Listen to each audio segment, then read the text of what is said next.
నమస్కారం అండి. నేను గుంటూరు ఈస్ట్ డిఎస్పీ అజీజ్ మాట్లాడుతున్నాను. ఈ ఈస్ట్ డివిజన్ పరిధిలో చాలా చోట్ల కూడా ఈ మధ్య పోక్సో కేసులు ఎక్కువ అవుతున్నాయి. పోక్సో కేసులు అంటే 18 ఏళ్ళు నిండని బాలికల మీద కొన్ని అత్యాచారాలు కానీ వాళ్ళ మీద అత్యాచారాలు వేరే వాళ్ళు అంటే మగ మేజర్స్ కానీ మైనర్స్ కానీ వాళ్ళని తెలియని అంటే 18 ఏళ్ళ లోపల అంటే వాళ్ళకి ఏం జరుగుతుందో తెలియదు, అర్థం చేసుకున్నంత కెపాసిటీ వాళ్ళకు ఉండదు.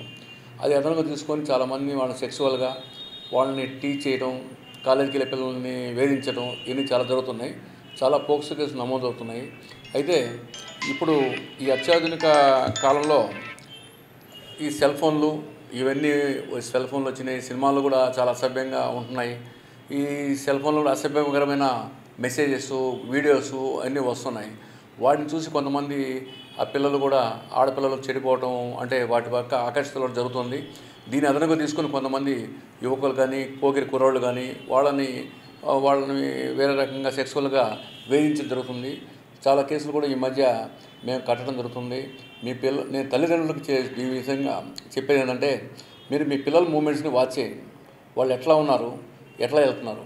ఒక కేసులో అయితే పక్కింటి వాళ్ళ అమ్మాయి క్లాస్మేట్ ఇంటికి పోతుండేది. ఆ క్లాస్మేటు వాళ్ళ తండ్రి ఒక్కడే ఉంటాడు, తల్లి లేదు. ఆ తండ్రి అమ్మాయితో పరిచయం పెంచుకొని అమ్మాయిని తీసుకెళ్ళిపోయి గర్భవతి చేయడం జరిగింది. దాని మీద కేసు నమోదు చేసి వాళ్ళని అరెస్ట్ చేయడం జరిగింది. కానీ తల్లిదండ్రులు మటుకు వాళ్ళు పేదవారైనా కానీ మీ అమ్మాయి ఎక్కడ పోతుంది, ఎవరితో మాట్లాడుతుంది, 10 ఏళ్ళ పిల్లలు 10th క్లాస్ చదివే పిల్లల్ని కూడా జాగ్రత్త చూడాల్సిన పరిస్థితి ఉంది. ఈరోజు గుంటూరులో ఇంటర్మీడియట్ చదివే వాళ్ళని కూడా చూడాలి. వాళ్ళు ఏం చేస్తారు చూడండి. అట్లా వాళ్ళు మీకు ఏమైనా అనుమానం కానీ మీకు ఏమైనా ఇట్లా ఇబ్బందికర పరిస్థితులు పడితే పోలీసు వారు తెలియజేయండి. మీ పేర్లు బయట రాకుండా కూడా కొంతవరకు మొదట్లోనే మేము వాళ్ళని పిలిచి మందలించి మళ్ళీ మీ పాప జోలికి వెళ్లకుండా కౌన్సిలింగ్ చేసి మీకు రక్షణ కల్పిస్తాము. కాబట్టి మీరందరూ కూడా మీ పిల్లలు ముఖ్యంగా ఆడపిల్లలు ఏం చేస్తున్నారు, ఎవరితో చదువుకుంటున్నారు, అట్లా ఉండటం వల్ల ఉపయోగం ఏంటి అనేది మీకు నష్టం ఏంటి కూడా మీరు వాళ్ళకి తెలియజేయండి. వాళ్ళకి కానీ ఇబ్బందికరంగా ఎవరైనా ప్రవర్తిస్తే ఎవరన్నా ఇంకా నేను ఆ ఆడపిల్లలకు చెప్పేది ఏంటంటే, మీ ఫోటోలు ఉన్నాయి, మిమ్మల్ని అట్లా చేస్తాం బ్లాక్మెయిల్ చేయడం చేస్తే మీరు వచ్చి పోలీసుని కంప్లైంట్ ఇవ్వండి. మీ పేరు రాకుండా కూడా మేము చేస్తాము. మీ ఫోటోలు నా ఫోటోలు కాదయ్యి అవి మీరు మార్పింగ్ చేసి పెట్టారని కంప్లైంట్ ఇవ్వండి. వాళ్ళంతా చూస్తాము.